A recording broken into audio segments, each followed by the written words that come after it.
wassalatu wassalamu ala asyrofil anbiya'i wal mursalin sayyidina wa maulana Muhammadin wa ala alihi wa ashabihi ajma'in, amma ba'd. Rabbi sadri wa yassir amri wahlul 'uqdatam min lisani yafqahu qawli.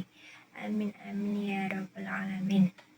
Langsung saja, perkenalkan, saya Lintang Alina Putri dengan nomor induk mahasiswa 2121279 dengan mata kuliah Manajemen Pendidikan kelas A. Dalam kesempatan kali ini izinkan saya sedikit memaparkan materi terkait manajemen pendidikan dalam judul manajemen bimbingan dan konseling dalam pendidikan Islam, guna untuk memenuhi syarat tugas ujian tengah semester yang diampu oleh Bapak Mutamam MPD selaku dosen pengampu mata kuliah manajemen pendidikan. Kemudian dalam kesempatan kali ini saya akan sedikit memaparkan terkait poin-poin. Yang pertama ada pengertian dari bimbingan dan konseling sebagai sistem pendidikan. Kemudian yang kedua ada jenis-jenis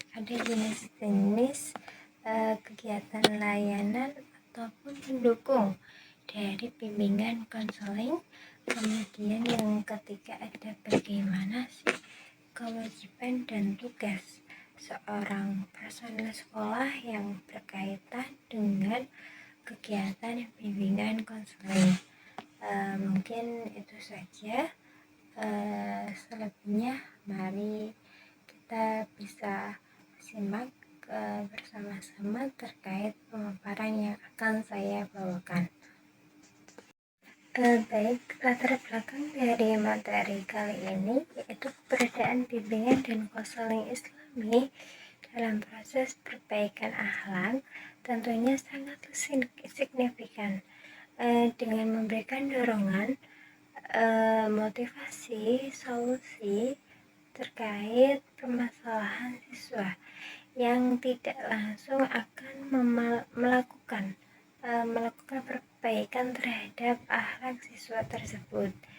Dalam adanya bimbingan konseling Islami ini juga harus mengedepankan aspek-aspek keagamaan sebagai sumber atau proses utama dalam melakukan pelayanan terhadap seorang siswa sebagai bekal utama dalam menghadapi permasalahan yang dihadapi, terutama dalam proses perbaikan dari seorang siswa, baik akhlak maupun moral. Aspek-aspek keagamaan apabila dijalankan dengan sebaik-baiknya maka akan mampu mengangkat moral yang sehat dan juga hidup bahagia, melainkan ke arah hubungan manusia dengan Sang Pencipta, tentunya dengan Allah Subhanahu wa Ta'ala. Dalam peran ini, bimbingan dan konseling Islam juga dalam pendidikan Islam pada hakikatnya merupakan untuk usaha sadar dalam mengembangkan kepribadian yang berlangsung seumur hidup baik di sekolah maupun di madrasah. Pendidikan juga dapat bermakna sebagai proses membantu individu baik jasmani maupun rohani ke arah terbentuknya kepribadian utama, pribadi yang berkualitas tentunya. Dalam konteks Islam pendidikan bermakna dalam bimbingan terhadap pertumbuhan rohani dan jasmani menurut ajaran Islam dengan hikmah sebagai mengarahkan, mengajarkan, melatih, mengasuh, dan mengawasi perilakunya semua dari ajaran Islam. Kemudian dalam pemahaman dan bimbingan secara menyeluruh dan detail tentang nilai-nilai agama dan norma sosial oleh bimbingan dan konseling. Tentunya diharapkan para siswa dapat menerapkan perilaku terpuji dalam lingkungannya sendiri, baik menumbuhkan akhlak yang baik dalam dirinya maupun dalam keluarganya. Dalam proses bimbingan dan konseling Islami, ini selain memahamkan dan juga memberikan secara menyeluruh dan detail, tentunya nilai-nilai agama pun juga sangat berpengaruh maupun nilai sosial. Ini juga diadakan monitoring terhadap perkembangan siswa terhadap masalah yang dihadapi, sehingga perlu kerjasama baik secara individu, seorang siswa, orang tua, dan konselor dalam proses bimbingan dan konseling. Hal ini juga dapat menjadikan bimbingan dan konseling Islami dapat memberikan kontribusi serta solusi terbaik dari permasalahan-permasalahan terkait dalam permasalahan di dalam siswa tersebut. Kemudian memasuki materi yang pertama, yaitu dari pembimbingan konseling sebagai sistem pendidikan. Arti dari pengertian pembimbing secara umum yaitu bimbingan yang dapat diartikan sebagai suatu bantuan ataupun tuntunan. Namun, meskipun demikian, tidak berani semua bentuk bantuan atau tuntunan adalah itu bimbingan.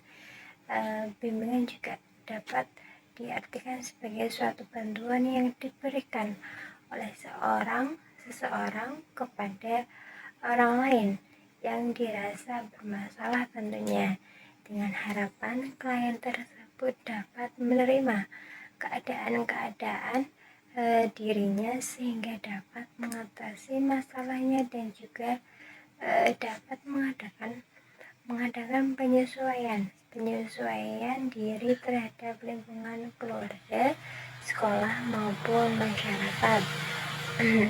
Dari pendapat Dewa Gatot Soekardi mengemukakan pengertian dari bimbingan yaitu sebagai proses pemberian bantuan kepada seseorang itu ataupun kelompok dalam secara terus-menerus dan sistematis oleh guru pembimbing agar individu ataupun kelompok individu menjadi pribadi yang mandiri.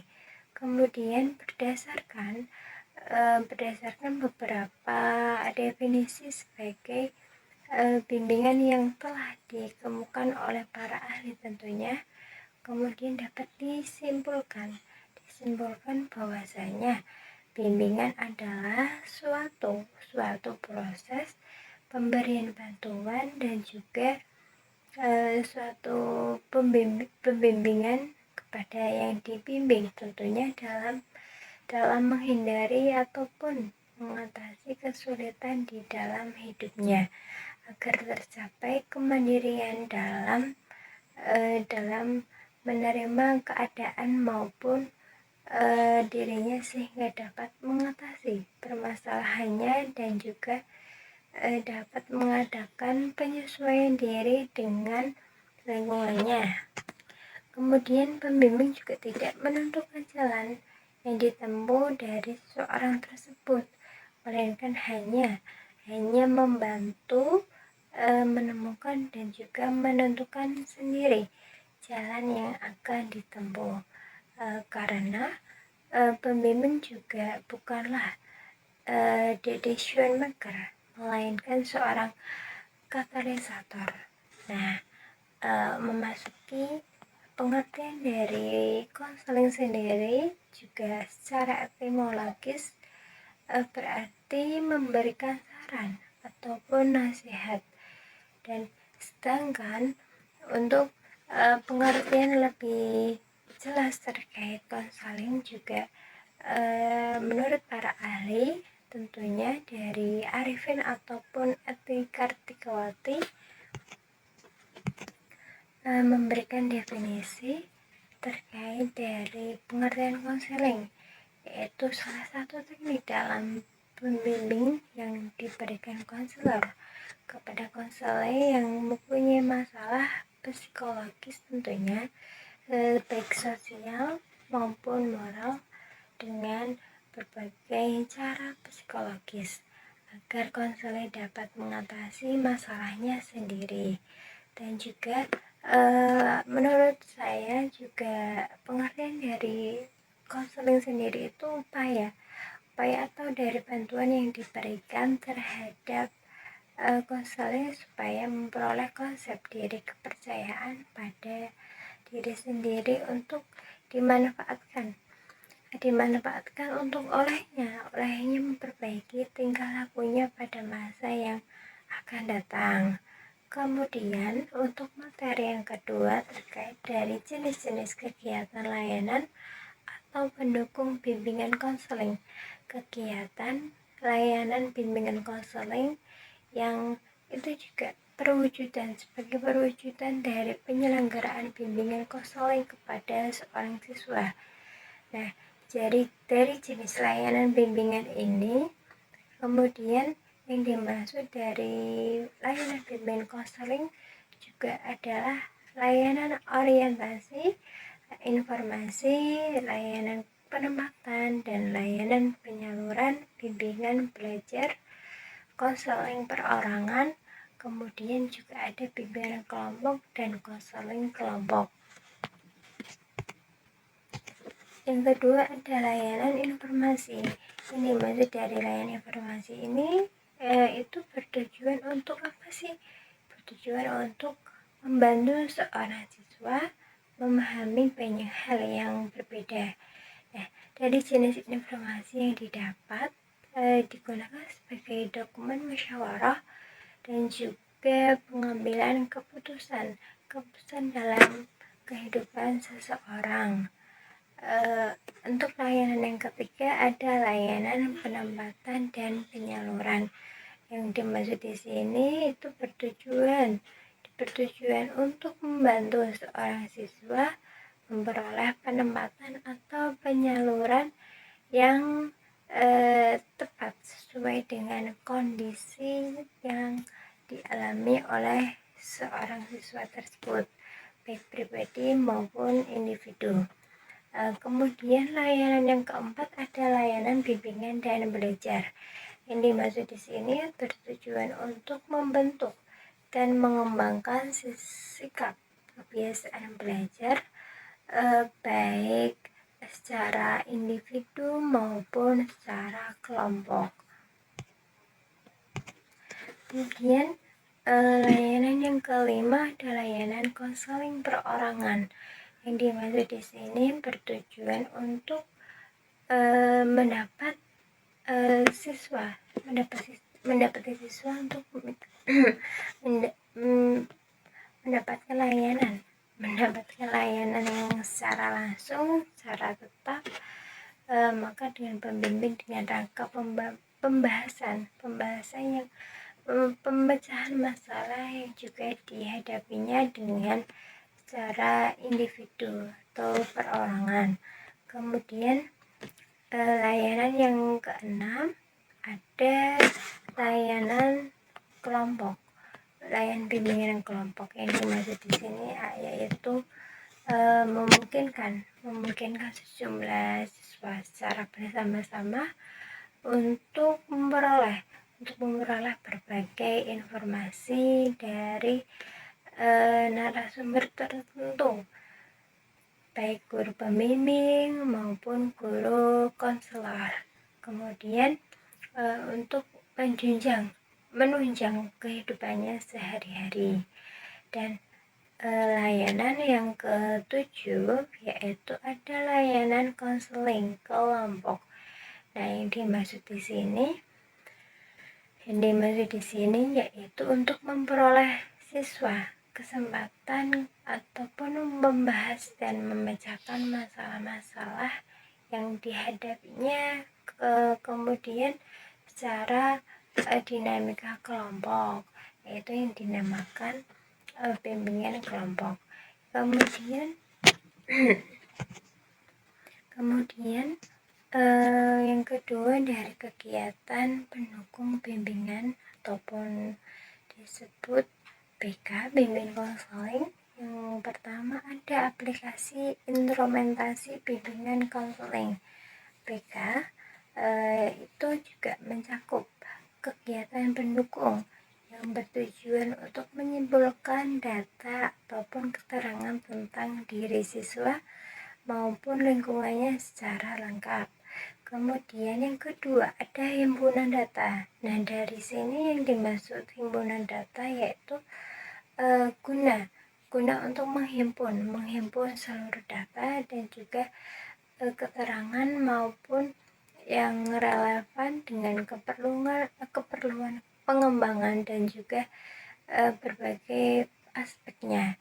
Data yang terhimpun ini merupakan data upaya aplikasi instrumentasi himpunan data yang dimanfaatkan baik dalam kegiatan layanan bimbingan konseling. Kemudian yang ketiga ada konferensi data. Yang dimaksud di sini yaitu bertujuan untuk membahas permasalahan yang dialami siswa tertentu dan juga dihadiri berbagai pihak terkait yang diharapkan memberikan masukan, data yang lebih lanjut, serta memberikan kemudahan ataupun alternatif untuk permasalahan masalah yang dialaminya. Kemudian poin yang keempat ada kunjungan rumah.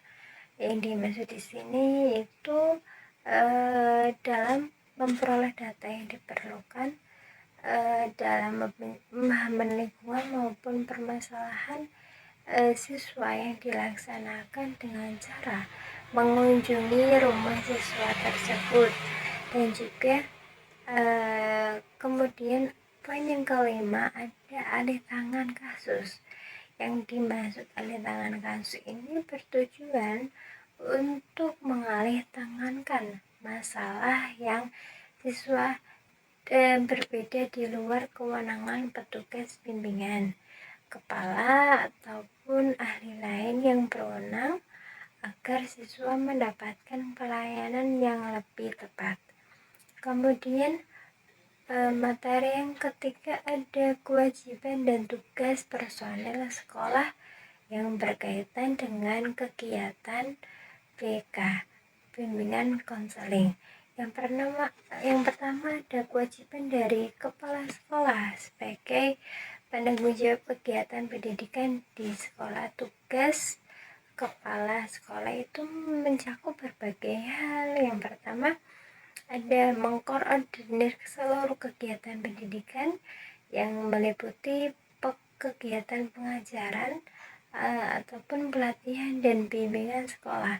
Yang kedua ada menyediakan dan juga melengkapi sarana prasarana yang diperlukan. Kemudian yang ketiga ada bimbingan kemudahan bagi terlaksananya program bimbingan dan juga konseling. Yang keempat, melakukan supervisi. Nah, yang di sini terhadap pelaksanaan bimbingan dan konseling di sekolah. Kemudian yang kelima, atas kesepakatan dengan guru pembimbing menerapkan koordinasi guru pembimbing yang bertanggung jawab atas koordinasi pelaksanaan bimbingan dan konseling di sekolah. Kemudian yang keenam ada membuat surat tugas. Kepala sekolah itu membuat tugas guru pembimbing dalam proses bimbingan konseling pada setiap awal satu kali atau catur-ulan. Kemudian yang ketujuh, menyiapkan surat pernyataan melalui kegiatan bimbingan dan konseling sebagai sebagai bahan usulan angka kredit bagi guru pembimbing. Kemudian kewajiban dari wakil kepala sekolah sendiri itu berbagai aspek.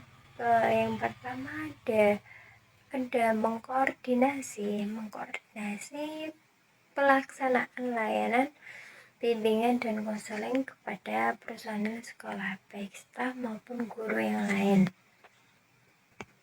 Kemudian yang kedua ada pelaksanaan kebijakan pimpinan sekolah, terutama dalam pelaksanaan layanan bimbingan dan kegiatan konseling.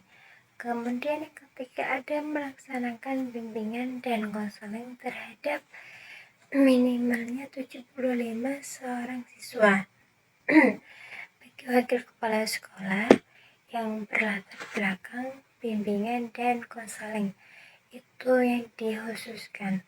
Kemudian kewajiban dari koordinator guru pembimbing itu juga berbagai aspek tentunya. Yang pertama ada memasyarakatkan pelayanan bimbingan dari konseling. Yang kedua menyusun program. Yang ketiga ada melaksanakan program. Kemudian yang keempat ada mengadministrasikan kegiatan bimbingan dan konseling. Yang kelima ada menilai program. Yang keenam ada mengadakan tindak lanjut. Kemudian yang ketujuh ada mengusulkan kepada kepada kepala sekolah dan mengusahakan terpenuhinya tenaga, sarana, dan prasarana.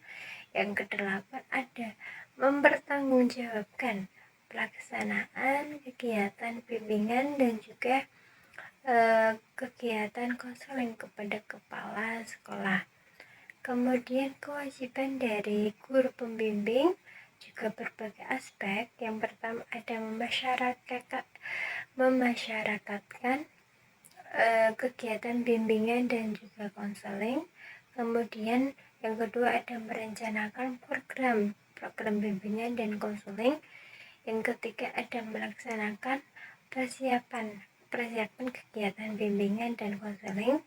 Yang keempat ada melaksanakan layanan bimbingan terhadap sejumlah siswa yang menjadi tanggung jawabnya. Yang kelima, melaksanakan kegiatan penunjang bimbingan. Yang keenam, menilai proses dan hasil kegiatan layanan bimbingan. Yang ketujuh, menganalisis hasil penelitian. Yang kedelapan ada melaksanakan tindak lanjut berdasarkan hasil analisis penilaian. Yang kesembilan, mengadministrasikan kegiatan bimbingan dan konseling. Kemudian yang terakhir ada mempertanggungjawabkan tugas dan kegiatan kepada koordinator guru pembimbing.